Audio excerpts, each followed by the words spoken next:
Hello and welcome to Audionautic Deep Space Network, episode 77. This is the Independent Musician's Guide to Production and Promotion. Today, we're talking all about the power of music collabs and working with other musicians. We'll give some strategies for approaching potential collabs, ways to work together, why it's worth it, and then we'll share our own experiences, successes, and failures working together for 3 years today on Audionautic. Yeah, we're celebrating 3 years. We'll be doing more on that next week. But this show is brought to you by our patrons. And each week we do the show live with them before it heads to YouTube and podcast platforms. You can head to patreon.com/audionautic to join us and share your opinions on the stream, as well as additional bonus content and hangouts. My name is Sunwarper, and with me today is my 3 years going Audionautic co-pilot, Curtis. How are you? Well, good, dude. Much better than I was last time that we spoke. Yeah. And in the name of it being close to our 3 years anniversary, I am going to give you this gift, and I am not going to take a sip of tea directly at the beginning. Wow. I thought you were going to say you were going to give me the gift of buying a new microphone, and we'd finally be past all of this clipping and all that. But you know what? I'll take the no sip of tea. Wow, that's great. I almost frozen over today. What's going on? Thomas saying all he's had is rain for summer, and then now you're not taking a sip. What's going on with the world? I just, we've got to this stage now where we're 3 years and we're still here, and and I feel like that is a room for growth. I feel like that is room for change. I could make a hardware change. I mean, this NTG2 ain't bad. It's the old interface I got there. But I mean, sipping tea. I mean, that is really that's really a pet peeve of yours, and I'm going to give that to you, brother. Well, I just don't like hearing like right at the start. We don't. I mean, yeah, it's a percussion sample, but there's usually talking on top of it, and we'd have to stem split it to get the sound and all that. But yeah, real quick, I want to say hello to all of our patrons. We've got Abby in the chat, and we've got Thomas in the chat, and he says. Yeah. Let me find it. He says, congratulations, 3 years. Yeah, we're stoked. It's been a ride, and it's all thanks to you, all of our lovely patrons. We've also got Bendu in the chat. He says, greetings all. How's everybody doing? Let us know what you've been up to this week. Have you been working on music? Have you been taking a break? We were talking about it earlier, and Curtis says he hasn't touched Ableton in, a week now? And then I was just struggling trying to use my OG DAW setup of the circuit and SP yesterday and went through 3 different filmings of it and was like, God, why am I doing this? But the third one was the winner. So third time's a charm, I guess. But how have you been, Curtis?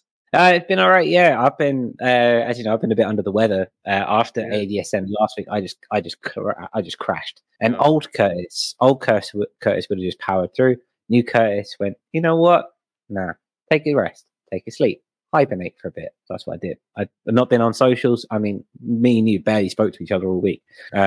Missed you, bro.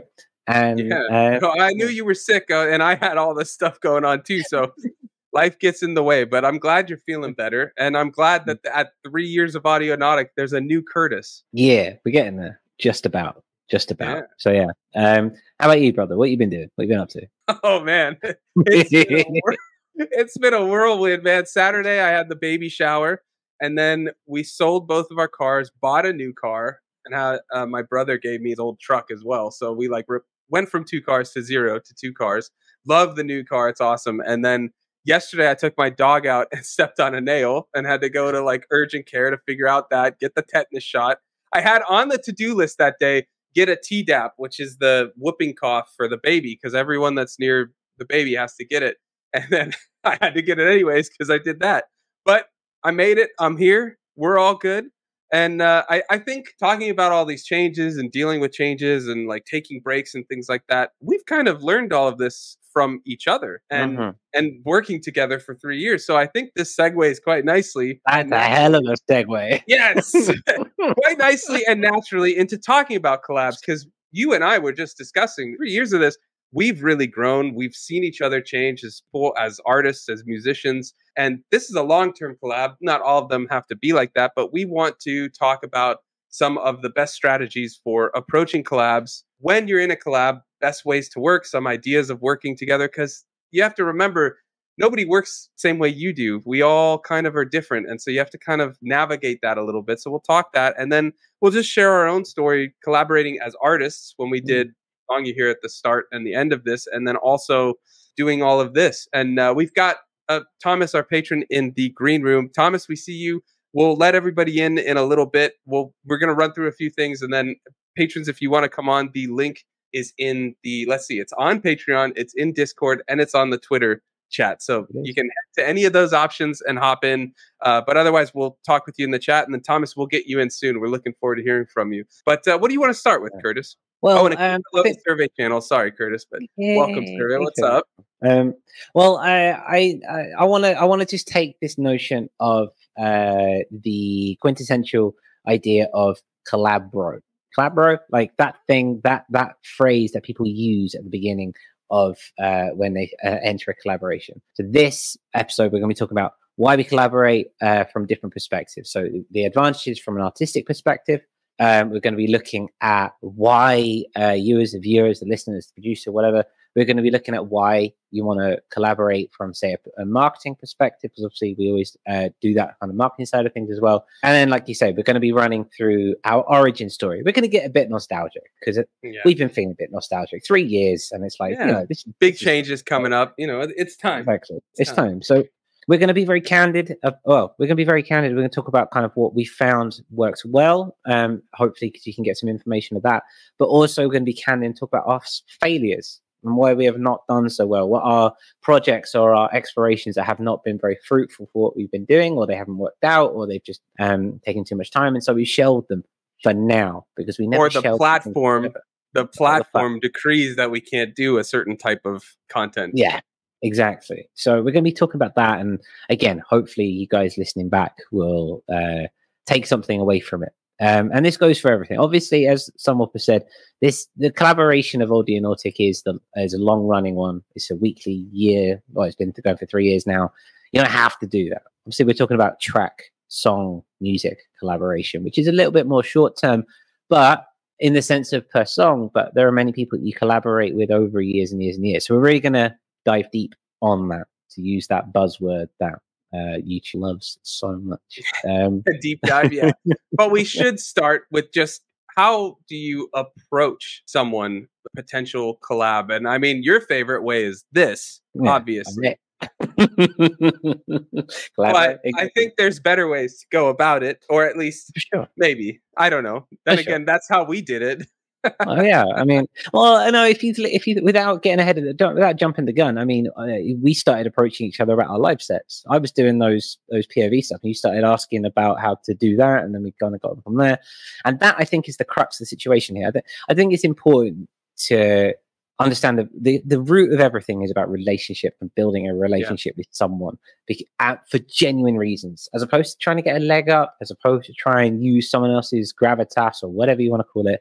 Establishing a relationship with someone based on a humanistic level, key in the foundation, because that is generally the thing that kind of enriches people as we do on this so-called real plane in which we exist. And the notion of doing that is always best to do. So find and be curious about the people around you. Find people in your level of interest, your niche, whatever you want to call it, however clinical and businessy you want to call it. What is it that interests them about you? And reach out, and literally you can just say, how's it going? Yeah, no, you're spot on, because I mean, me personally, I feel like if personally asking someone, but even when I get asked, if someone just out of the clear blue is like, do you want to collab? Like, well, I don't even know you, like, let's talk, let's figure out, do we work? Like, I'll use you and I, and even Spectre, who I've worked with before, and there's a few others, like, we all started just talking and sharing a common thing, like talking about music, talking about sound design. I was asking you how you do those live performances, because I was starting, that was before I did any DAWless, before I did any like live performance, and I was trying to figure it out. And so I was asking for your help, like, hey, how do we do this? And then we started talking more and more, and then we started actually collaborating. So I think you're spot on. I added this little ticker that runs on the bottom, establish a relationship first. I think that's huge. If you're interested in working with someone, and don't be scared to try and reach, maybe not someone that's massive, but if there's someone in your niche or community that you think could work, just send a message. Don't start with, hey, do you want to work together? But be like, oh, I loved this song you did. Like, how'd you do that synth? You know, something like that. Because usually everybody wants to talk about all this stuff. I mean, that's the whole Audionautic. We're all sharing our gear and stuff like that in the Discord. So it's like that's how you can start that first step, let's say.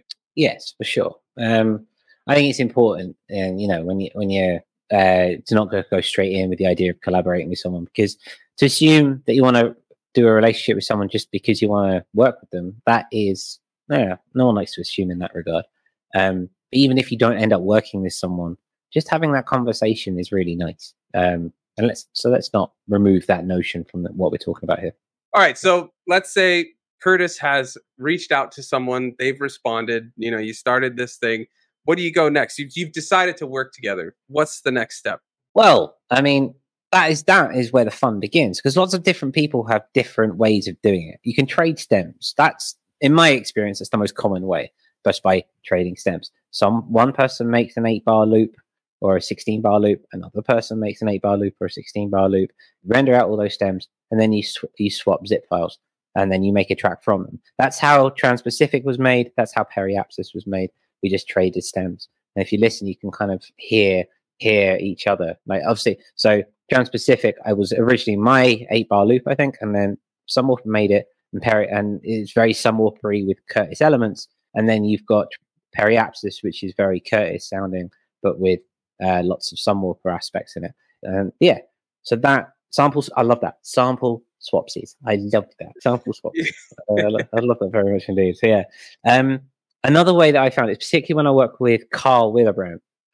Carl, for example, had this concept and this idea, and he had the majority of the song, and I overdubbed some guitars on it and mixed it and sent it back, and then we were done.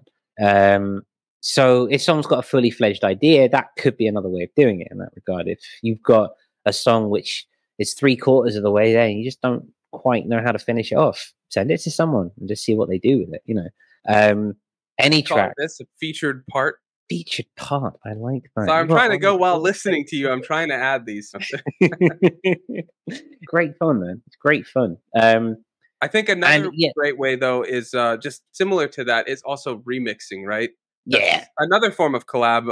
It's a little bit like not exactly working together, but it is an interesting way of working where you just send something that's done and then they do something else with it. And I prefer both when someone does remixes for me, but also when doing remixes, to just take one single element, like the tiniest element of the song, and then do something completely different around that. Like even this would be the absolute ludicrous level, but just taking the hi-hat.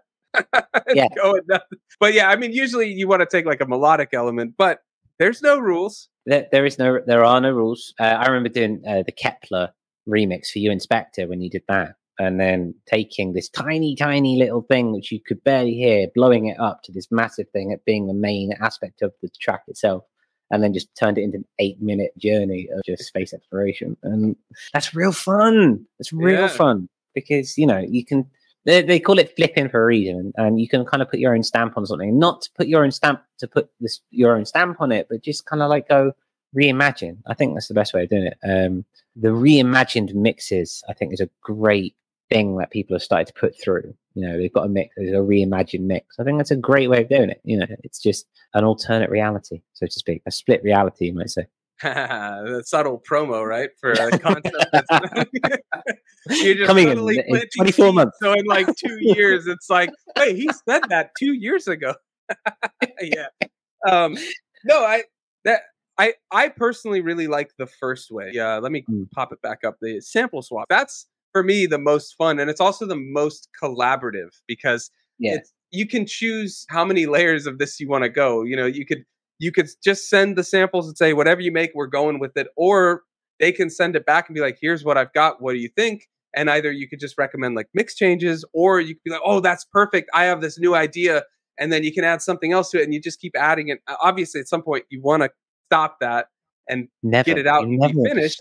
No, you gotta. Well, you don't want to stop it when it's like, but you don't want the diminishing returns of, you know, too many times you're swapsying it, right? And it's just like, no, you know, you got to cut it back. But it's the best learning process. I feel like it's how you can learn from someone else their workflow, but also the way they use samples or the way they use synths or their sound design or anything like that. Like, if you really want to learn new things, I think working with someone else is the best way to do it. And it reminds me when I was in a band. I mean, you come up with an idea and somebody else can just because they have a whole different life and experiences, they'll have this other idea of using something and being like, oh wait, what if we did this or did this? Or, it just gives this whole other movement. And I also want to add that Hydrofighter is in the chat. He says, hey guys, hey Hydrofighter, talk about long time collaborations. I mean, Hydrofighter and Shady Ridge have been working together for years. So Hydrofighter, if you want to share anything about that, I think you put something in the Twitter. We can share that, but put it in the chat if you'd like. And everybody, we'd love to hear what type of collabs have you done before? And if any of the ones we've talked about are the ways you've done it, let us know what your experience was. If it was something completely different, let us know that too, because that's the whole point of this collab. We're always learning, right? Yeah, for sure. If for those who don't know, Hydrofighter has a long-term collaboration with Shady Ridge, or JJ Whitman of Shady Ridge, Kindly Spoken Thieves, and it's wonderful. It's absolutely fantastic stuff. And they work together for a long time, and they have done multiple times. And it says here, understand, this is from the Patreon Twitter, or x.com as it is now. Understanding who, not this on this episode. Let's keep it a happy place, okay? Let's go here. So, ideas are going to collabs are never going to turn out as expected. This creates excitement for me because it's unpredictable. And I think that's key here, unpredictability. Understanding who you're working with and the roles each of us play is key. We trigger off each other. He can create inspiration for me when I wouldn't likely have it. I also don't feel as much of the burnout towards the end of a project because of the conversation creates the anticipation of the final release. Having a partner in music gives you another set of ears too. So he's teased a lot of things there. We're going to get more into the marketing side of it, things like burnout and kind of like not having to work as hard. Both, I mean, and there's an artistic side of that, but there's also the notion of doing on the marketing side of things as well, which we will get to later. We have Thomas in the chat in its own right. So we also have. Hold on, you jumped the gun. Hold on. Hydrofighter also said he can jump on the call. So Hydrofighter, just head to the StreamYard and we'll let you guys in a second. Is there any other methods, first of all, Curtis, that you want to cover? And then secondly, we'll let the patrons in just a minute, but I do want to cover this as well.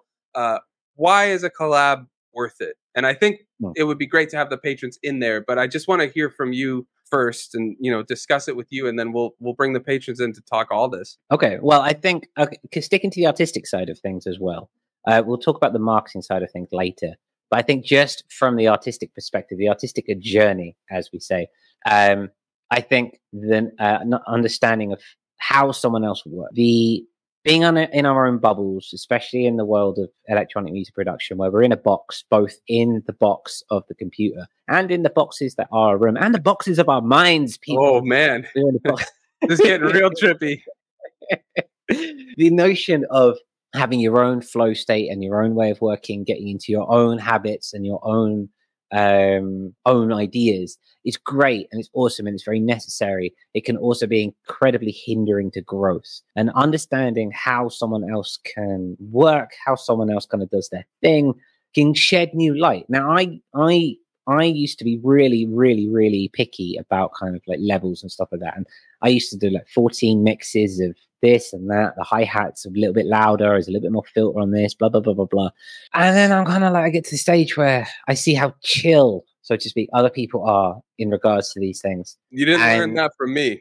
I did not learn that from you. That is true, brother. That is so. Out of the two of us, I am the chill one. And that's okay. I mean, I also, working with you, as I might say, allows me to kind of go the other way and balance it out. Because I'm like, maybe I should check this a little bit more. Maybe I should check that a little bit more, because what would Sunwarper do? It's like, what would Jesus do? But what would Sunwarper do? Meticulously work over a hi-hat for like 2 weeks, Exactly. But particularly working with Willibrand, right? I love working with Carl. The notion of Carl was just so chill. And I was frantic and I was fretting over guitar tone, all this. And he was like, dude, does it sound good? And I'm like, yeah, it sounds good. It's like, just do it. Let's just keep going, And I was like, is a real breath of fresh air. So in short, well, in long, understanding and exposing yourself to different people's mindsets and different people's musical philosophies is a really good way of kind of seeing how you work with them.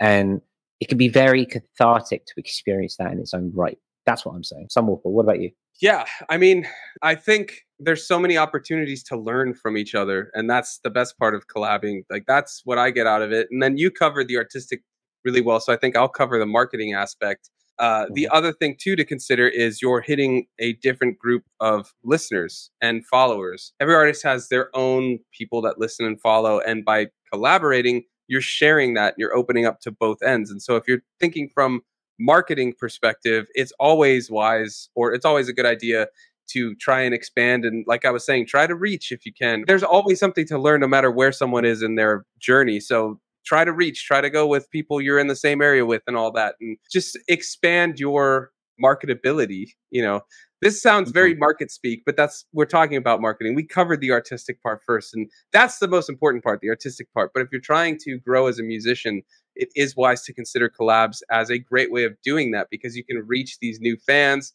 And if someone is really strong on a certain platform, you might be able to get to grow on that platform a little bit. Like if someone's strong on YouTube and you do a collab, you might get people to follow you from their YouTube. So it's just another avenue to consider if you're trying to grow as a musician. Anything I didn't cover there, Curtis? No, I think you got that. I think you got that. The idea of, like, you know, finding new niche, finding your audience, and that kind of thing. Oh, okay. Few things here. Not only do you find new people, new listeners, you might give your own listeners something novel, something new. That's true.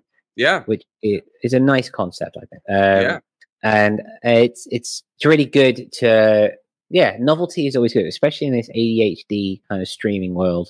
It's really nice to give someone new. It's a little bit different. And that is not just for yourself, that's for, like I said, not just for your audience, but for yourself as well. No, that's really true. And just off of that, going back to the artistic thing, I notice when I do collabs, I work in ways I would never think. Because just having that first start from something, when someone sends a sample, like when Spectre sent me a Paul stretched synth, that became Kepler, which was a very different type of song from what I would normally do. And Trans-Pacific, I don't normally do that many change-ups and A, B, C, D, and flips and all these different things. But you sent me all these stems, and I just started chopping them. And at that time, I wasn't working with many samples, but I just started chopping them, throwing them, layering them, making weird bounces of them with all these effects and things like that. And it just got me in a completely different work mode. And just as an artist, it was really cool to work outside of the normal. But also, I felt like the final product was so much stronger than anything I'd like done on my own at that point. You know what I mean? Yeah, but completely. I think it's yeah, for sure. It's throwing a new workflow your way, throwing new experiences your way, which allows you to kind of reinforce them later on. I think the patches that I created during Periapsis, for example, I still use them today. And I still use them in a lot of tracks as like ear candy and stuff like that. Like there's a lot of I have to say, I just have to say, I remember when you sent me that. The song I sent you, I was like never happy with. It was 4 tracks, just like a mini log sequencer and a few other things. And I was like, I know this could be something, but I hate it. Like, and I didn't send it to you because I hated it. I saw the potential. I couldn't get it anywhere. And when you sent it back, I was like, is this, did you use the stems? And you're like, oh yeah. It sounded nothing like that song, but it was so awesome. That's the other thing too. Like just sharing something yeah, I mean, you could go all metaphysical now. You look at a moment in time, and then it finished where it's meant to be. You know, like it's just about that artistic flow and that creation. Like the amount of times I've sent you something, and I'm like, I've hit a dead end, similar to you. I've hit a dead end, and I come back, oh, genius. You know, like that's what that works. Yeah. That's what it's there for. You know, and it's almost as if those stems were created for me to sit on them for a month or two and then send them to you. And then and then that's what finished it off. And it wouldn't be, you can't imagine it any other way. You know what I mean? And those stems' dharma, their purpose, exactly, to be shared. That's exactly what it's about. Definitely. Speaking of some of that stuff, Survey Channel says, since working on a Bendu remix, I know a little bit more about working in 4432 hertz. Interesting. I didn't know Bendu likes to work in that. That's interesting. He says, I thank him for that. I remember dabbling in that for a while, but I never stuck with it. And Bendu does face red heart shape because on YouTube it shows, but on StreamYard, the way we're streaming it, it does not. I really want to hear though from the patrons that are in the chat. So should we start bringing them in, or is there anything else you want to cover before we do that? Let's bring them in. I just want to say, Survey Channel, I'd like to know more about your exploration. If you're willing to share, if you want to put it in the Discord, I'd be really keen to hear what you have to think about work. I've never done it. I'm just curious. If you would like to share, I would love to hear. There we go. But yes, patrons. I would too.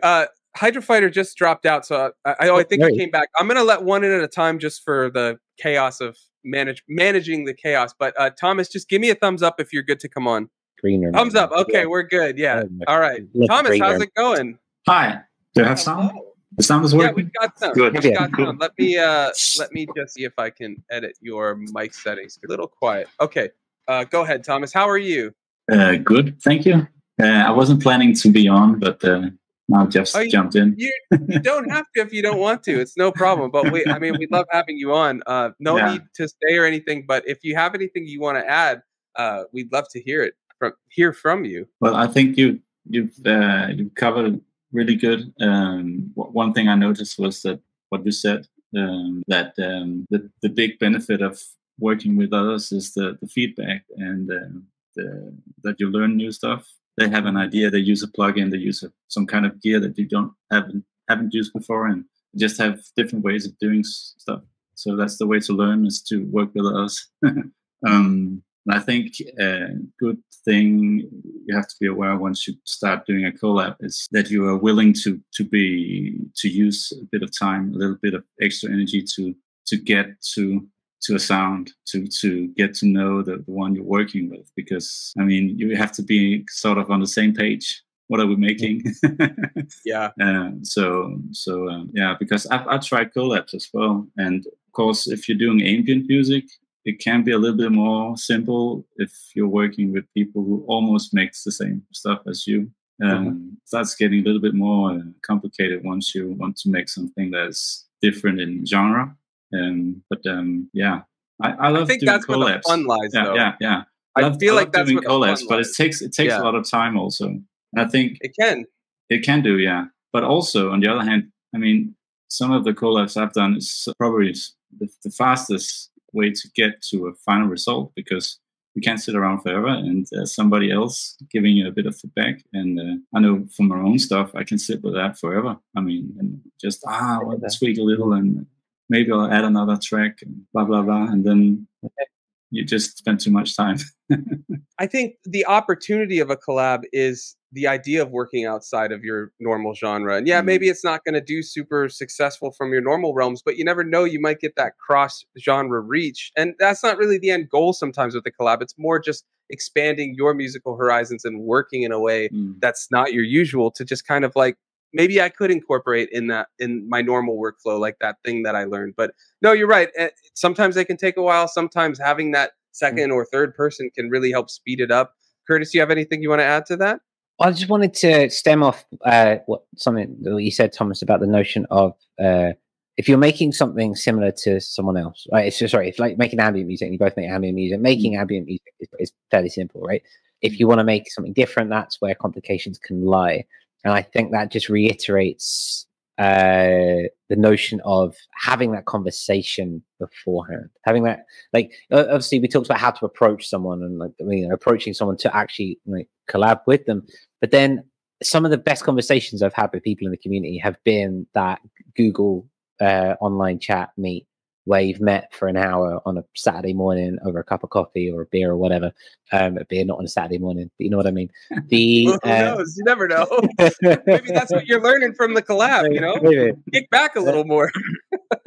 Exactly. But that notion of, excuse me, sorry, working out what it is you want to make, finding out about each other's inspirations, and then trying to come to a middle ground. And I say trying as if it's difficult. It's not difficult. We're all agreeable people. We're artists. It's not like, okay, I say it's like we have ego. You're two different, just lived experiences. So sometimes you have to make compromises, right? It's natural.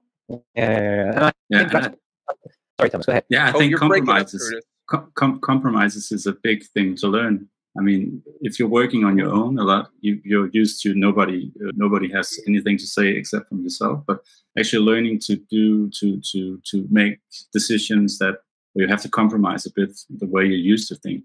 Develop your own skills and your own ability to go further in terms of what you're doing.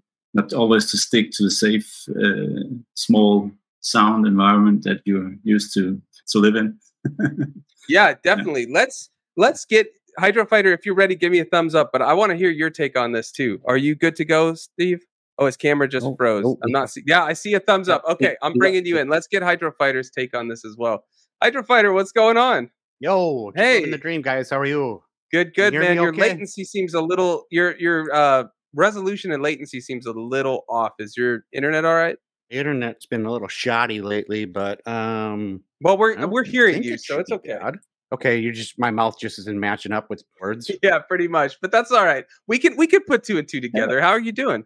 Good. Interesting conversation here. A couple of things I would like to add is, have you guys noticed that a lot of people are starting to release albums, EPs, where each of them do their own songs, then release it as one release with two artists. So like Katie did that with Marianne and The Lonely Bell, or one or two or whatever. I've seen that quite a bit over the past couple of years. I remember that with some post-metal bands. Changing it, you don't have to worry about changing your style. I think we're losing you there, Steve.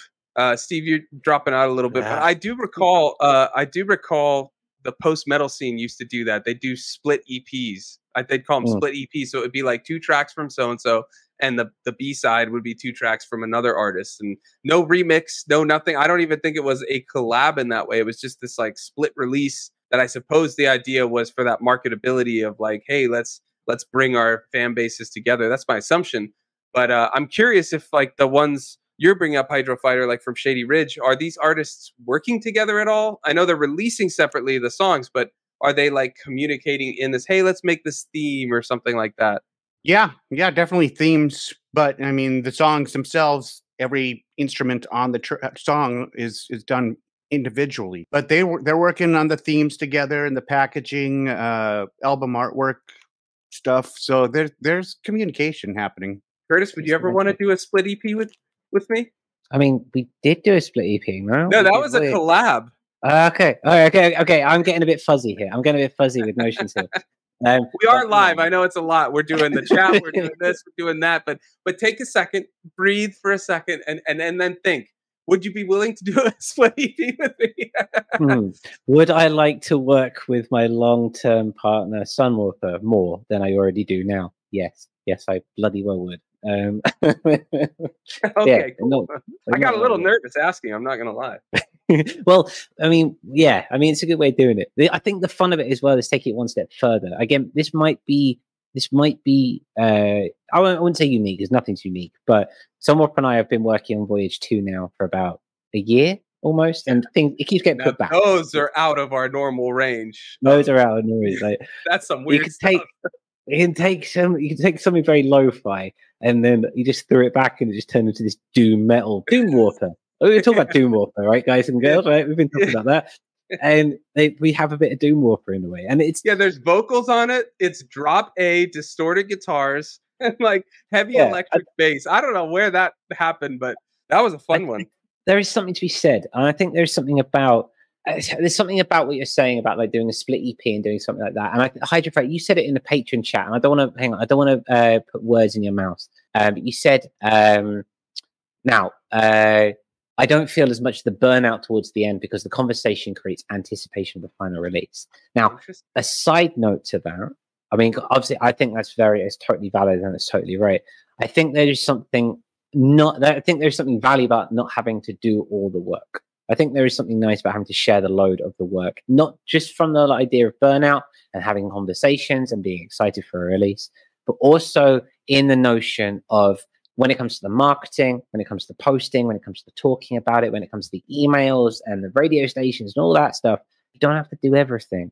And I think that is really important because you don't get burnt out. I think it's really nice to kind of sit in that and have that notion. You've got someone who's got your back, especially when you're starting out, I think, especially when you're new to the community or whatever. it's important. I think it's nice to have someone to go about. I don't think I'd be where I am today if it wasn't the fact that Sunwarper was here. I think Sunwarper has taken me through a lot.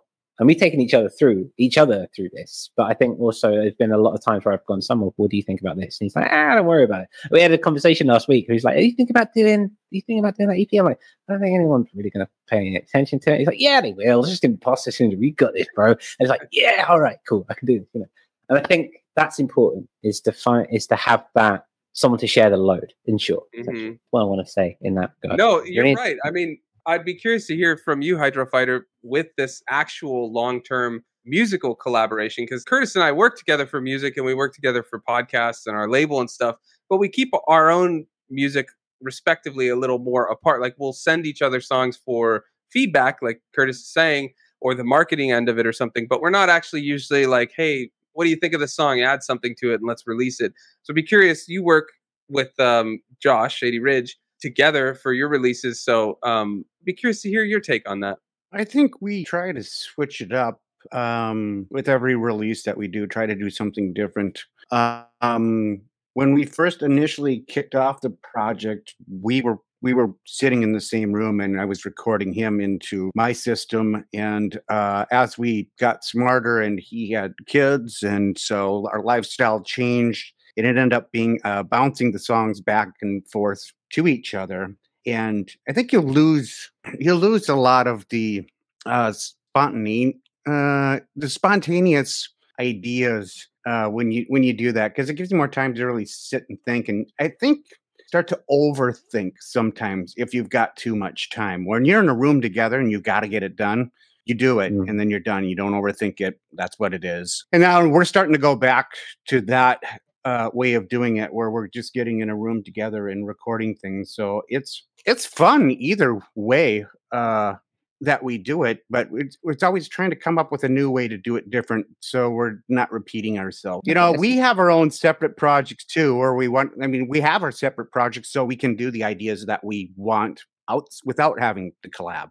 Right? I can do whatever I want without Josh's intake on what we're doing, on what I'm doing for Hydrofighter, and he can do the same thing. But when we get together, we want it to be mixed up and have somebody else throw in their idea. Yeah. That makes sense? Yeah, no, that makes perfect sense. Were you gonna say something, Curtis? It makes sense, and I think they feed into each other as well. Like the notion of working with someone with a target and a goal and the notion of, I want this person's input. And it's like, then you can take that back into your own stuff. You can go back into your own little world and go, this is mine. And put your flag up and say, this is just my own creative expression. Which then, again, feeds back into it. I think both are very symbiotic in that nature. Yeah, definitely. And before we get into... Yeah, you really have to sacrifice a little bit, though. Go ahead, Hydrofighter. There you go. Go ahead. You really have to sacrifice your song. You really have to sacrifice your song if you're working in a collab. I mean, it's not going to turn out the way that you want it to. It might turn out cooler. It might not. We get into, I wouldn't say arguments or necessarily even disputes about even song order. We were just having conversations last week about song orders of the album that we're working on, and he had a total different idea than me, and I had a total different idea than him, and we just kind of come to an agreement. And there's no, like I said, there's no arguing it. You just got to work together to make it work. No, it makes sense. I mean, that's the kind point of collab, it. Is that nothing makes sense, but then it does make sense. Thomas, you had a couple of interesting points you put in the chat. You said, I could imagine someone make their own version or remix of an entire EP and vice versa. And I was like, that would be interesting. But then he expanded a little. I would love to find somebody who's good at beats who would interpret a collection of tracks and vice versa. I mean, that would be really cool. I would think that may, in the grand scheme of things, have been done before. Not that I know of, but I think that would be awesome. Is you take these two different, like let's say like you, Thomas, you do like strictly ambient, and then I do more beats and things like that. Take these different things and interpolate them into our own perspective, right? Like I would take your ambient songs and maybe sample flip it and add beats. And then you would take my songs and Paul stretch it or throw it in the modular and turn it into this drone, and just to get this completely different take on a full idea, like a full concept of an EP or an album or something like that. Like that is very interesting. I like that, Thomas. Do you have anything you want to add about it? Yeah, it doesn't necessarily need to be two different like an interpretation of an entire EP, but it could be, let's say I have 2 or 3 tracks and you do your interpretation, and then I interpret back again and try to weave that together to one coherent collection of tracks. So the point isn't trying to work on tracks together, but to interpret each other's tracks and make those coherent and I find that fascinating, because the idea of like taking, being in a band, working with someone else's song but putting it into your own genre and your own vibe is just so intriguing to me. You know, just completely a different interpretation completely, but then trying to make it coherent and tell the same story and stuff. Curtis, you looked very excited, so care to share? Yeah, just when you were saying that, Thomas, I was thinking about when we were doing the Starstream private shows back in the day before it became a hangout. It was me, you, and Eon Lake, a precursor to ADSN, you might say. We were working on the Toy Box collab, which is what when you start to think a couple days ago. Yeah, all right. So in the same way that you're talking, Thomas, about reinterpreting notions or just interpreting things in different ways, right? When we took a bunch of stems that we all just put through into this kind of Google Drive, and then we started to build tracks based around them. We had the same sounds and we had the same ideas and the same samples, and we kind of extrapolated them or interpreted them in completely different ways. And that was a very interesting experience in that regard. We never finished. We never finished it. We did never finish it. It's another thing that, I think that's a good segue, though, into our successes and failures and just overall journey of Audionautic, is it not? I think that's fair. Yeah, you're one with there's a sip. today. He's got to get a sip. I see. I mute. Oh. I'm kind enough to mute. You forget. I'll mute you for a second. There we go. That was not the same. The water wars continue. Yeah, the water wars. Yeah, but yeah, Curtis, how do you want to start this? Well, it is our 3 years, and I always like to get a bit nostalgic this time of year. I want to kind of take people through, because I think it's important at this stage. I mean, we know where we're at. We're not like this massive channel, but we're not like this huge kind of going viral thing, and that's okay. It's not like we want to be, but we have had many iterations, and we have learned a lot of things on the way. So I think it's important to start with kind of where we started, how we started, and then kind of branch out into how we've changed and morphed into this. And again, I'll reiterate, I want to talk about the things that we've done that have been our successes. Obviously, this is what we would consider a success in our own right, but I want to talk about the projects that didn't succeed. I want to talk about the projects that we shelved. I want to talk about the projects that YouTube wouldn't let us do, for example. And those are all projects that if we had the resources, we would do for our patrons, or just for those who, we would do. We just don't have the resources right now, but we would do that. And I want to talk about that. So I think it's good to start at the beginning, as they say. I think that'd be a good place to start. So question is, Sunwarper, where is the beginning? Well, the beginning was, let's see. The beginning truly was working on Trans-Pacific and Periapsis, where we just started talking as musicians. And then we started discussing like, hey, like we were talking always about gear and all these things, discussing your setup, my setup, figuring out like, how did you make that sound from Periapsis? How did you make this? And we were like, why don't we start trying to talk about these things? And then, of course, it was 2020, and something happened in 2020 that had a lot of us just sitting in our houses.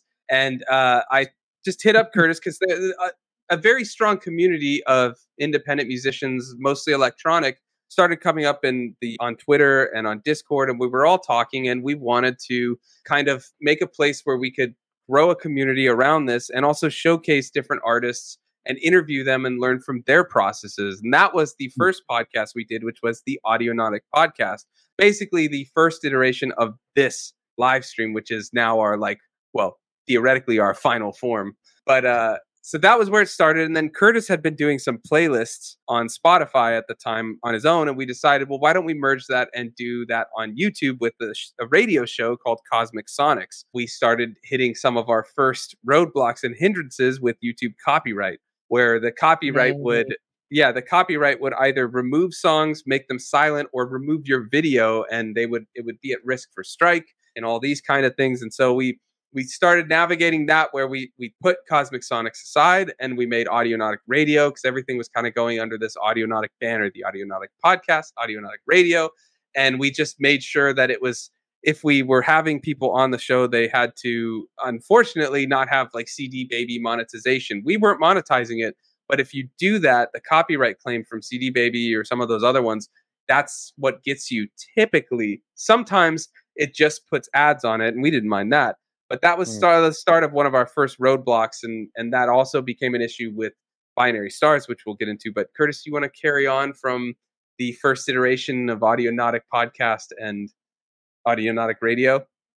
So after a while, 2020, late 2020, early 2021, short podcasts were the thing, so to speak. And we don't tend to chase trends, but we were getting a bit more. I think it was more we were getting a bit more confident. Well, it was also just the fact that it's a lot of time. We were editing these episodes very heavily, and we were doing like 40, 50-minute, sometimes an hour interviews with people, and then we have to edit those down and try to make them, paced well. Yeah.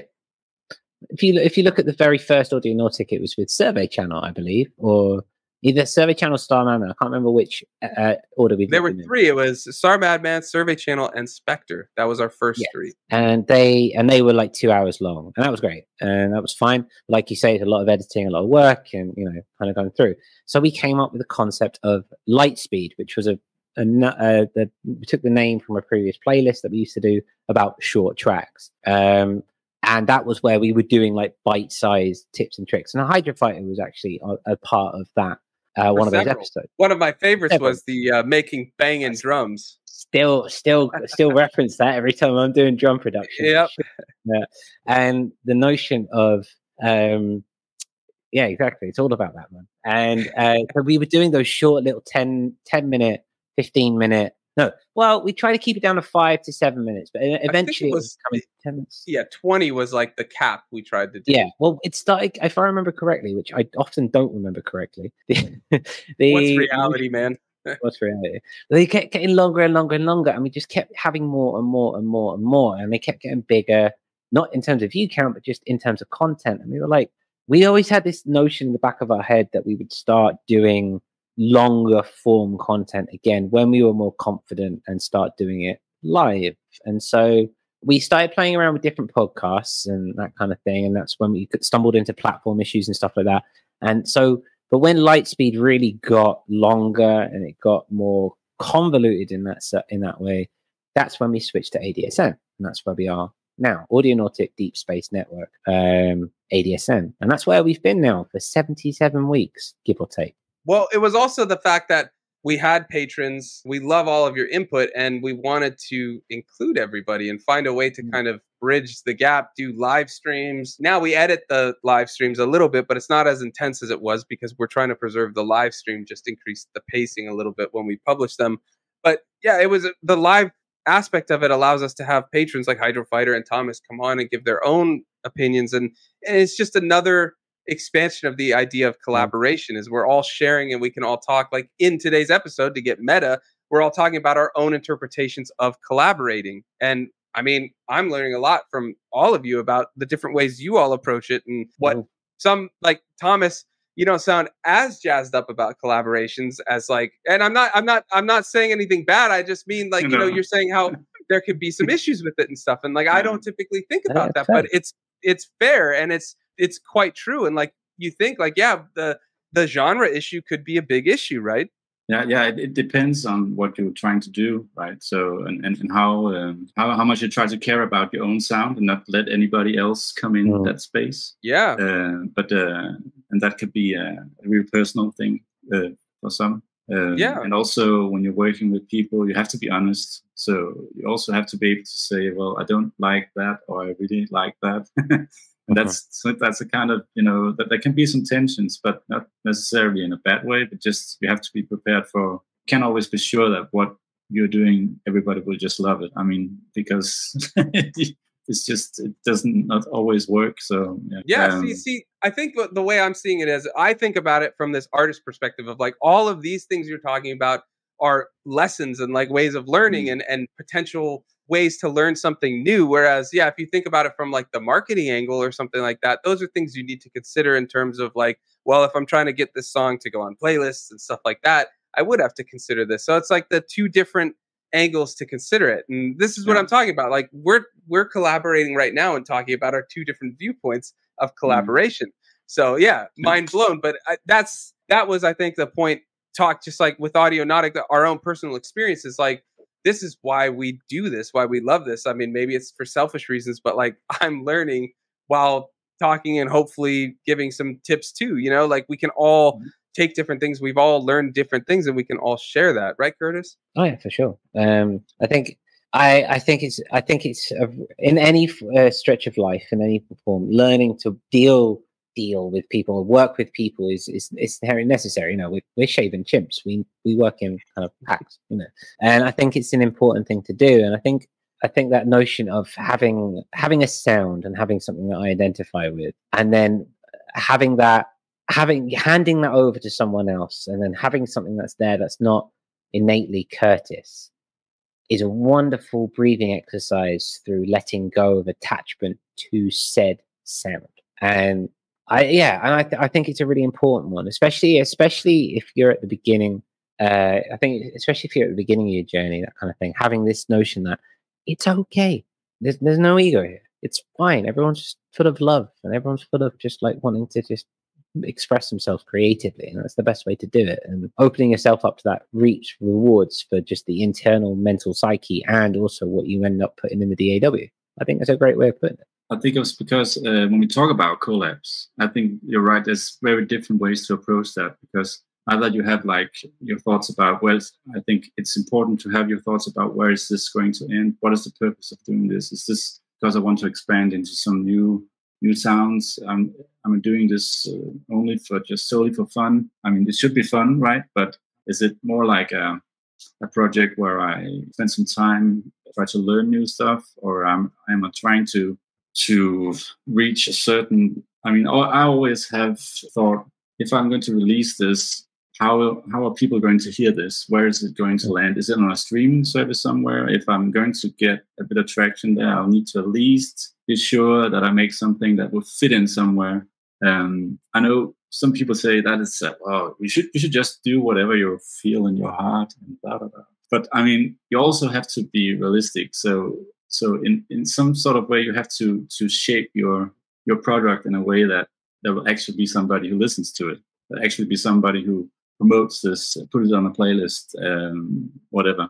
And in case it's not for streaming, then you have to find some kind of platform or at least a market or somewhere where this can get out. So I think that conversation is good to have at some point when you're doing a collab, because if one part is thinking, well, this is just fun and I'm just expanding all my new sounds and this is ending up like a big mess, but I love it.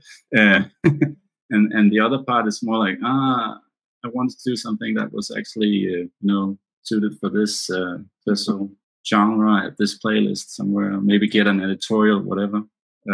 Yeah, I think that's important to kind of, that's one of the first things when it comes to approach, right? When you're approaching someone for a collab, I think it's good to kind of let that, like, clear the air and let that be known, like, hey, I'm looking for this or that. I mean, me personally, when I approach any collab, it's for learning first, and then whatever happens with the release works, because typically, your fans will want to at least check it out, and that's the start. And then, yeah, if you can get on playlists with that, great. But as long as if you're trying to get on playlists, if you're doing your own releases, you can kind of tailor that in that way. Or you could say to the artist you're collaborating with, like, hey, let's do one where we just, each of us goes crazy on the song and just does whatever we want. And then let's also do another track each where we try to aim for this type of sound or this type of that. Just really quick before Curtis, you chime in. Hydrofighter had to drop out. We're testing the internet, but we're going to bring him back. So Steve, just give me a thumbs up if you're good. Okay, I think the latency's slightly better, but that was still a slow thumbs up. Any luck, Steve? Let's hear. You tell me. How is this sound? It's a little better. We went from like a second to a 2.5 seconds, so we're 50% better. Welcome back. All right. I guess it's better than nothing. Yep. Yeah, 100% satisfied all the time. I mean, let's be honest, last week I collaboration. It is. Yeah, speaking of, Curtis was saying last week we had quite a collaborative destruct fest. Can you elaborate? Well, I was the one with latency issues, and I was the one with mic issues. And I'm bloody co-host, so like it happens to the better. So yeah, it's all good. All good on that front. It is. Yeah, just to It's all pick part up of on the what you were show, saying. though. I mean, you think about it over the years. Well, this is why Still got I the always say it's like don't I? a little bit, but I hear what you're saying, and I think it's this. That's what I like about this, in the sense that we're very candid about our green room chaos pre-show, and we don't. Today was the first day I was like, wow, we're not having been. The only issue we had was Curtis's microphone was clipping a little, and then he adjusted it, and I raised the volume a little, and I think we were all right. And then, yeah, usually it's like, oh, I don't have any sound. I don't, like Curtis is saying, I don't have sound. I don't have this. I don't have that. We're like, ah. Okay. I hear that, and I think but I think that's a lovely segue into talking about our. Just real quick, Curtis, Hydrofighter said he's going to just join the chat. I think the latency got to him. So, Steve, thanks for hopping on. We appreciate it. Don't worry about the latency. We'll see you in the chat, though. Appreciate it always. But yeah, I'm sorry, Curtis. Carry on. I think it's important in that regard. Okay, so what you're saying about Thomas and that notion of being candid and being upfront about what you want to get out of a collaboration and kind of where you want to get out of it. I think there's always space for that. I think it's always important to set goals. We always say you've got to set goals when you go into it. So I think it's an important way of doing these things. And if that be, I want to make a track that's going to get on an editorial, or I want to get into a certain playlist, or I want to do that. When Spectre and I did Audionautic Volume 2, we were like, we want to get on Sybient Soundscapes, and we did it, and we're like, yeah, through, So I think that is very important. Again, it's that clear communication. Everything is right. So whether you want to do the exploration and go to see what comes out at the other end, or if you do want to say get onto Sybient Soundscapes or ambient soundscapes or whatever playlist that might have to happen to tickle your fancy, everything is right, and everything is ripe for exploration in that regard. It's just about finding people you're on the same page about, and even if you strike up a collaboration with someone who you end up not having a particularly smooth, I'm trying to be diplomatic here, smooth kind of relationship with, that's okay as well, because I think you learn a lot there. I get, in the name of, like you say, if you've got to, like you said, Thomas, you've got to learn to say, I don't really like what you've done here, or or have you thought about changing this up a little bit? That's a skill, and I think that it's very necessary in which we can work in that one. Just really quick, Thomas. Hydro Fighter's back in the chat. He says, I love the technical challenges of ADSN. I just like them when it's happening to somebody else. Well, now you can feel our struggles, and just imagine, amplify that when we're trying to also control and post or share the comments, switch the keyframes, share our docket, do all that stuff. It can get crazy, but we love it, and that's the best part. Thomas, what were you going to say? Yeah, actually, Curtis, you said that when you run into the differences and in the way you approach a track or sound, at least what I feel is that I feel an obligation to try to work around it.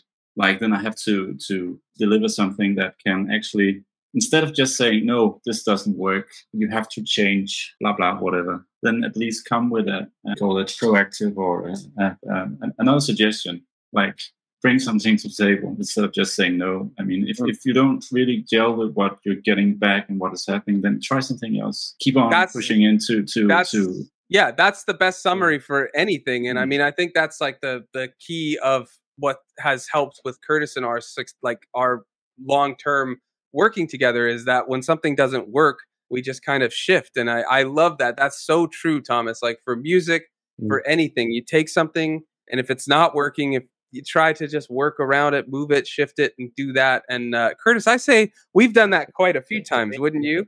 Yeah, now I've just got Technologic by Daft Punk in my head. Hey, don't get us copyright struck. That's why we stopped. That's why we stopped doing Audionautic radio. Well, I think before we enter and before we summarize, I just want to head up. Yes, I think it's a very good point. And I think the ducking and weaving is really important, especially when it comes to long-term success. Audionautic is where it is, and it's in a nice place. So I'm very proud and happy with where we're at. Right, that has come with a lot of shelved projects, like we've said. So just to bring something that we ended up shelving Lightspeed, God rest its soul, which I'm the only one doing that, and I'm still doing it because I don't care. Audionautic Radio, we used to do a mix show once every 2 weeks, once every week, I can't remember, once a month, can't remember now. We worked with Billows for a while. We collaborated with Billows for a while. That was our first external collaboration. He ended up stopping that, so we ended up stopping that. Binary Stars we were doing for a while, and then we stopped that. And Extended Orbit, we did that for a while. So that a part of that was structure. A part of that was the fact that we couldn't do copyright stuff on YouTube. But then we took those and we just kind of sidelined it. You know, for example, for a while, Audionautic Radio was for patrons only. Not Binary Stars, Starstream became our patron hangout. And, you know, it's important to take these concepts, work out with where it's not working, and then shift it to make it how it can work. If you believe in it, there's no way it shouldn't work. But I think it's important to, when you come up against something that you're not particularly enamored with, say in a collaboration, that's okay.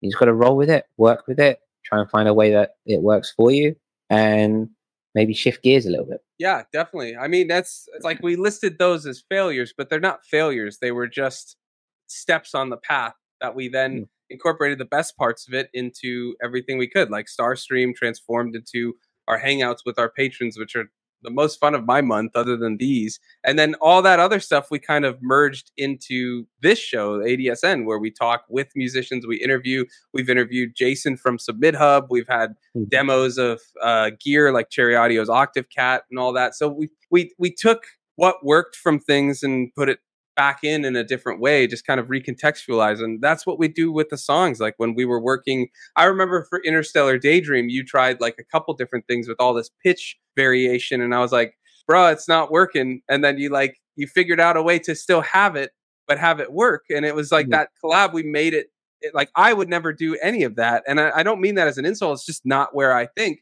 But then we like met halfway and it actually ended up being the best part of it. So I think that's the key, just from what I've learned from Audionautic and what I've learned with collaborating with you, with Spectre, with everybody else I've done collabs with, but mainly with Audionautic, is we've grown a community and we're helping to release each other's music in a way with our label. And we have a safe space where we can talk gear, get feedback, share our opinions, all this type of stuff, and just learn in general, right? Like that's the key, I think, from it, is the learning, is that we can all, together we grow. That's our motto, right? We have something and we're figuring out things together and going for it. For sure. Yeah, Thomas. I think you're muted, though. I just want to add that I find it interesting to tune in and just hear guys talk, because you do a lot of stuff in a different way than I do. And also have a quite different perspective on what you want to do with your music and how you're working with it.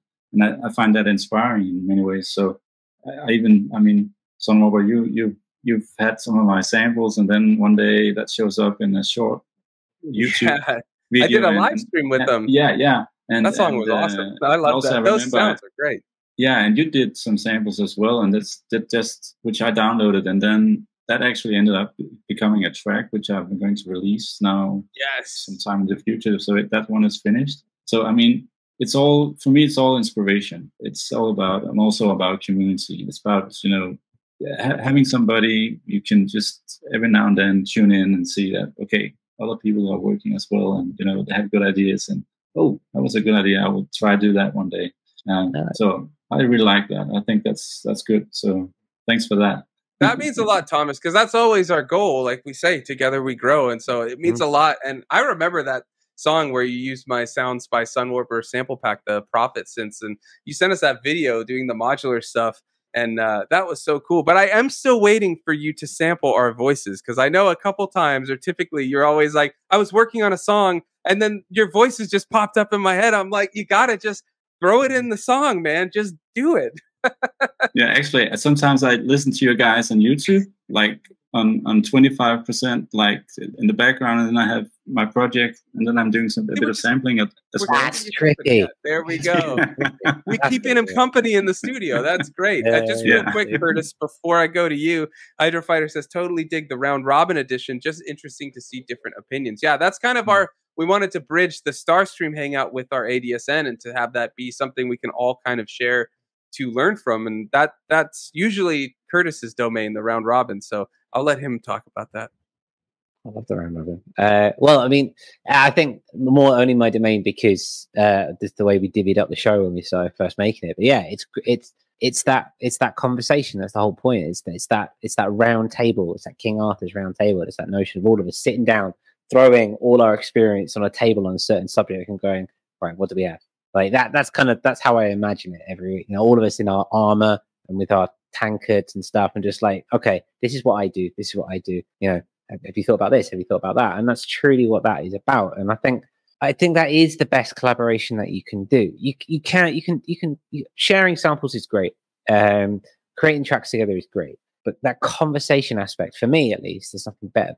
Again, the conversations that I have in the lead up to making tracks and swapping stems with people are some of the best conversations I've had with people. You work out, it's a delving into the human condition of kind of why people think the way they do, which it's really interesting. And I think there's so much to be gained from that, which, because you don't necessarily want to copy straight out what someone's doing, do you? But then kind of taking inspiration, kind of throwing your own little pizzazz onto it and stuff like that. And it's a really, we always say it as well with the notion of our Starstream hangouts, our Patreon hangouts. Like, we start talking about stuff and people's eyes don't glaze over. And or just look confused when you say synced to this and that. Exactly.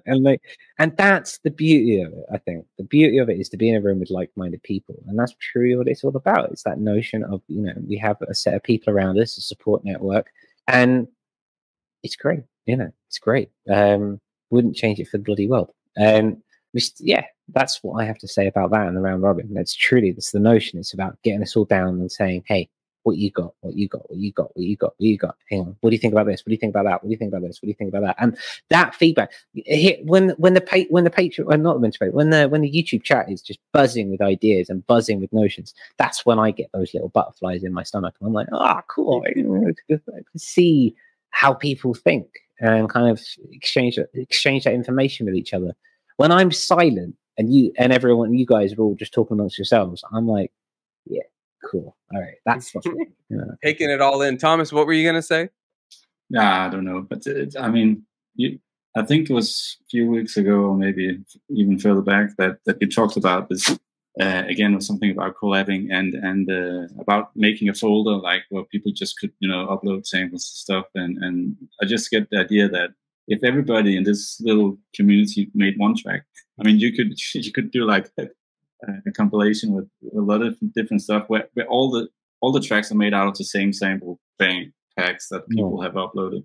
That could be an interesting. That could go on like for a year or so, and then at some point you have something that's. You know. I'll tell you what, patrons, that's a really good idea, Thomas. If you guys are interested in, I'm thinking like everybody comes up with a little sample and we make a folder and then we all make a song with everybody's samples. Who knows how different it'll be? That would be a lot of fun. Maybe we do that over 2024 and put it out sometime. That's definitely post-paternity leave though, because I don't want to try to wrap my head around that right now. I think I'd just explode probably. But Thomas, I love that idea. We can talk about it in the Patreon, either in the Twitter, Discord, or whatever. But yeah, like Abby even says, that would be fun. I would love if we like all come up with one sample. Like maybe Curtis and I say, hey, we need X, Y, Y, you know, like we need a melodic sound. We need this, we need that. We need a one shot.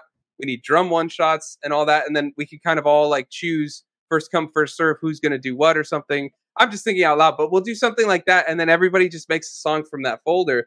I think that'd be awesome. So we'll talk about it. Everybody's going crazy. Yeah. Hydrofighter says, we are the world electronic version. Bendy says he'd be down for that. Yeah.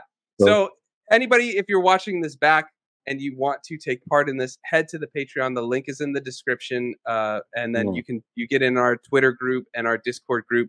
But I think that's everything in terms of approaching collaborations in general. And then we appreciate everybody listening to us, you know, wax nostalgic about Audionautic. But I think there's lessons to be learned from our time with Audionautic. Curtis and I have definitely grown as musicians, but also just as human beings. And I mean, we look at each other as brothers. We've done so much together. We talk to each other almost every day. I mean, we talk, maybe he thinks differently. I see those eyes shifting. But me personally, we're like brothers. We talk every day. We talk, you know, any personal issues we're dealing with, we always know we can go to each other. And I mean, that is like the goal of a collaboration, is to just have that sort of close friendship and stuff like that. So I think there's something to be learned from it. And I appreciate everybody hanging out. And massive thank you to all of our patrons who support what we do and help us continue doing this. It's because of you all that we get to do this and do more and more. And I look forward to every iteration of Audionautic from here on.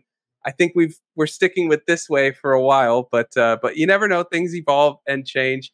Thomas says he's got samples, so okay, Thomas, game on. So we'll talk about this in the group. But if you're watching this back on YouTube or on Spotify, let us know if we missed anything about collaborations, if you agree with us, if you disagree, especially because we love hearing all these different takes. But let us know if you've done a collab that you really loved or that you really hated or something like that you learned from. Just let us know. We're curious to hear. I think we've shared everything. But yeah, if anybody has anything else you want to add before we drop off. Curtis, do you have anything you want to say? Yeah, a few things.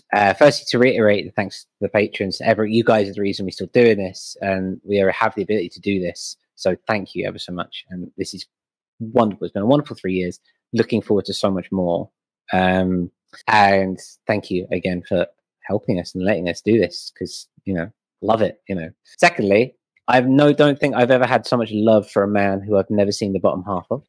I know, Courtney and I, my wife, were laughing. We were like, we've never even stood next to each other. Never. Hopefully that will change sooner rather than later. But yeah, love you, bro. There's no other way of saying love that. You too, bro. Yeah. So yeah. So thank you for everyone for tuning in this week, and for every week that you tuned in.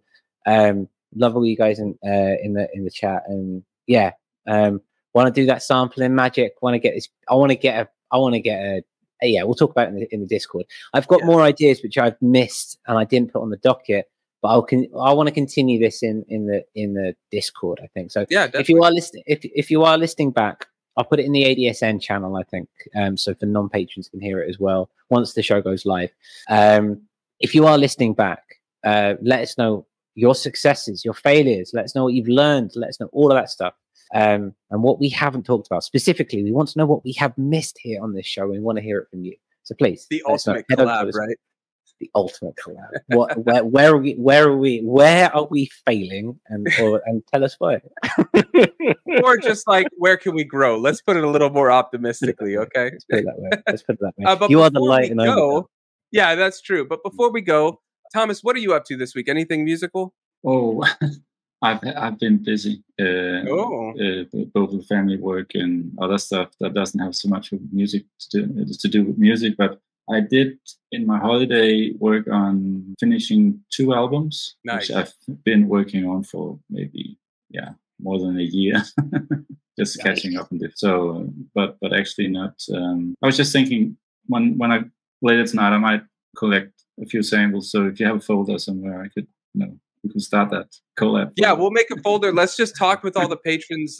Curtis and I will map it out when we meet next on Monday, and then we'll like talk with all of you. We'll make a thing, and then we'll make a folder and all that. But yeah, because I think it might be good if we kind of all like vote first come first serve on what sort of sound each of us are going to make or something. But I mean, we can always throw in extra samples and stuff too. But we'll figure it out. But that's a brilliant idea, Thomas. So that's great. Yeah, I will leave now. So, for sure, Thomas. Thanks for coming on. Nice Always happy to hear from you. We'll see you next time. Lovely. Bye-bye. Bye.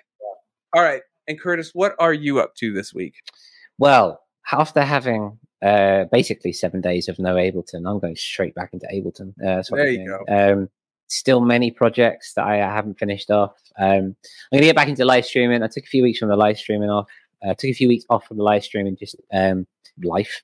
So I'll be doing some I just have to interject. I love that your grammar teacher just caught you and you resaid that statement properly. You were like, no, that's not right. Re-say it. Yeah, come on. Do you want to be a C1 or what? I request a few samples from people generally in the Discord, and I've whacked them all into a template, into a simpler in Ableton, and I'm going to build a track from that in a live stream on Friday. I'm going to get back into that. I took a bit of time off. Like I say, life got in the way, and that's cool, and that's fine. I'm chill with that these days. So that's what I'm going to be doing. New Curtis, man. New Curtis. It has to be. Because the old Curtis, well, this one's a little less sad than the previous Curtis. We're going in the right direction. That's a step in the right. Yeah, we'll take it. I'll take it, man. Okay. What about you, my brother? What are you going to be doing? Well, I forgot that I had a song set for Imagine Landscapes to come out today. So it came out. I got it up on Bandcamp and stuff. This one was a lot of fun because it was when I was doing my first test to figure out how to send audio from the computer to the SP. So basically, I took a song that I made in the DAW. I actually made this song for an ADSN when we did Valhalla, the update to Supermassive. Yeah. Look at that. We haven't even talked about Supermassive in a while, but here we go. So it was that piano and that beat. I fixed it up. Then I was like, oh, it would be awesome to have, rather than putting effects on these things, have live effects on the SP. So I sent the audio, like the full audio MIDI tracks, just through the audio through USB into the SP, and was just manipulating the bus, basically, like the total effects, and was doing live effects, filter sweeps and things like that. And just loved the outcome. Like, it gave it all this grittiness and all that. And sending it back, you get some audio, what is it, analog to digital through the Dithering? quarter-inch samples or whatever, because you're sending in, well, I did in through USB, but I recorded it into the SP and then sent it back in through quarter-inch. So you have that like analog to digital to analog conversion with all that stuff. So you get this like just punch. So it's basically using what I was hoping for last week, using the SP for outboard effects, like live effects on tracks. So I'm still fleshing out how to do this more, and I'm going to make a video about it. But yeah, and then the other thing was, like I had mentioned earlier, just struggling to do that one beat with the circuit and SP. That was fun to go back to that old school workflow. And then, yeah, I like my DAWless desk. Let's put it that way. I like having this. Man, that Nova engine on the circuit just does not click with me. Not anymore. Well, I mean, it never did. But now it just, because I've been so set with having the circuit just triggering, these lovely synths, I'm just like, can I get some more analog, please? I like that. I get that. I've been thinking, like, I've got a pretty Novation heavy setup these days, and I was thinking about it. Was thinking about going more out of the box and more DAWless. SP, man. No, I love the circuit, though. Don't get me wrong. Like, I love the circuit. I was even thinking the circuit at SP pairs so nicely because the circuit, you can do track mutes so quickly. Yeah. On the SP, it's a little harder. But the SP, you can do all the effects and the patterns, and like there's more ness to it. Like, I don't know how else to describe it, but together they complement each other. But yeah, I mean, you could go Novation circuit or circuit rhythm route. I mean, that would be fun too. Yeah. I'm not talking, I think it's worth exploring. I think once I have 10K, once I have about $400, I think once I've got it to spend, I'm thinking maybe an SP, maybe something along those lines. I don't know yet, but I think I think it's time to start thinking about a new piece of gear. I don't know what yet. I need to think about what I'm missing. I also kind of like the Hydra synth. I don't know. That's a conversation. No, the Hydra synth is nice, but everybody's missing an SP.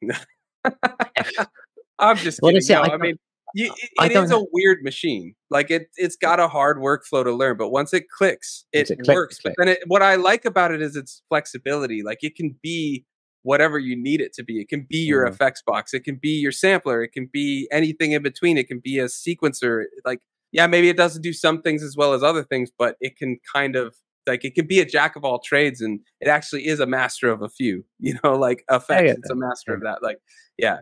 I think I've been doing a lot of flipping been doing a lot of sample flipping in the Flip sampler. That's a good one, yeah. Yeah, I love it. And so I think there's definitely, and I've been doing a lot more sampling in Ableton. I think there's a lot to be said for that. And I think I've been watching your YouTube videos and kind of where you're going with sampling like that. And it's rubbing off on me. And I think it's, I'm in a lot of producing at the moment. I've written a lot of project files, and I'm now producing those project files. So I'm doing a lot of mixing. I'm doing a lot of producing sound design. And so therefore, when it comes back to being just standard creative, I'm kind of like, I'll try to, and then it's just not really doing anything. For those who are just listening to this podcast and not watching, I'm sorry for that noise.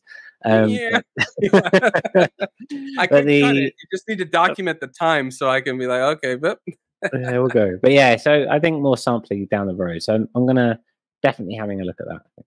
By the way, but before I get to the last couple of chats we've gotten, I noticed there's an interesting little stain on your shirt. Yes. What does that say? Let's go Galactic?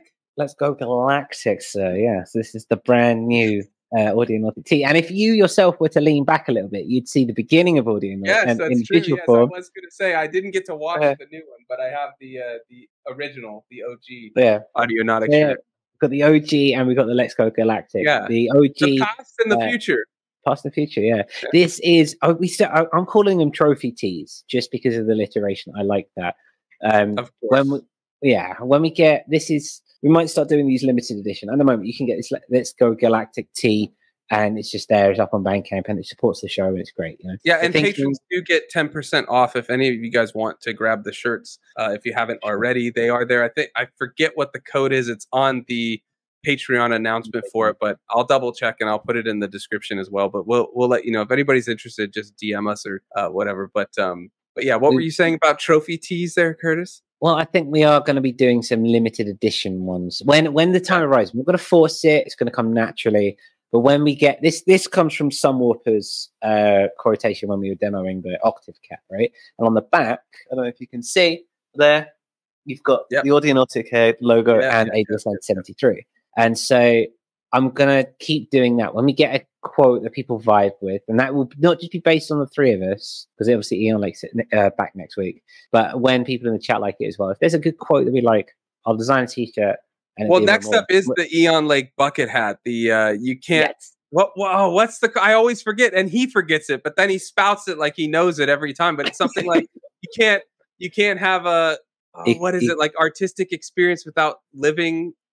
You can't live a life and not. Or is it you can't write about music? You can't write about life without living it. Something like that. Like if you're watching this back, I'm sorry I butchered it. But to be fair, the same episode you said it. 5 minutes later, I asked you what it was and you forgot it. So work with me here. But if anybody remembers it in the chat, let us know. But in the chat, Hydrofighter actually asked, would like to hear the origin story of the Sunwarper Curtis friendship. We did talk about it a little bit earlier, but just to give a quick one, I can't remember which one. We found each other through Instagram hashtags. The one-time hashtag worked, I suppose. But this was like in 2019, and he was doing these live jams using a GoPro on his head, which probably messed his neck up, I bet, but it looked cool. And I loved it. But he was using like a Korg Volca sample, I think, his guitar, I think the Ultranova, and then a couple pedals or something like that. And I was just starting to get into figuring out how to play live because I had a gig for my first Sunwarper gig was booked for January 20th of 2020 or something like that. And I was trying to figure out, I had done the Ableton route a few times and didn't like it. And I really liked his way of doing it. And I was I just started asking him like, hey, you've got a really cool setup for that. How are you doing it? And he got back to me about it. And we just started talking. And then he started messaging me about some of my stuff, like the way I was doing music at that time, because I was doing like performance videos, but not live videos. And then we just started talking. And then eventually I was like, hey, do you want to work on something? We'll send each other some stuff. So we sent each other some tracks and then it just blossomed from there. And then when something happened in 2020, we just were like, let's start trying to there were so many people in these communities and we were all talking and we were like, I want to hear from, we each wanted to hear their text, their setup, things like that. And so we just made a podcast where we started interviewing them and it just grew from there. And we're here where we're at now. Did I miss anything, Curtis?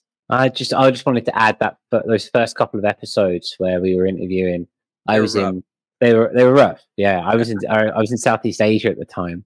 And I remember you guys. Yeah, the time difference was such crazy. A time difference, like doing Lightspeed and doing the shows when it's like 11 p.m., 1 o'clock in the morning kind of thing, and in the humid heat and just being on air and just sweating in the Hanoi summer. I'll never forget it.